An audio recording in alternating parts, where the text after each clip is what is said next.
صار الفريدي يبحث عن مرور. هذه جول، هذه جول خطير. تسديده برافو من جديد. نيفيز يلعب كره وين بعيده اللي تابع الدوري السعودي كل واحد يقول وش قاعد يقول وش بيقول. كل واحد له وجهة نظر. أنا من واحد اتفق عليها الفريقين. وهنا متابعة ليونغ بيو يلعب الكرة في الجانب الأيسر. قحطاني بعيدة بعيدة استلم في كرة ثابتة لمصلحة الهلال. هنا نتابع القحطاني سليمة مرت سليمة عدت مكان سليم. هذه خطيرة بعرضية.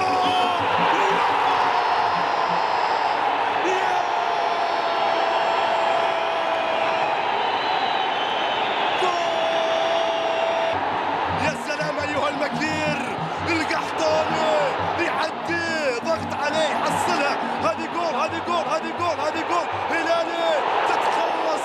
وهنا التسديده وهنا محاولة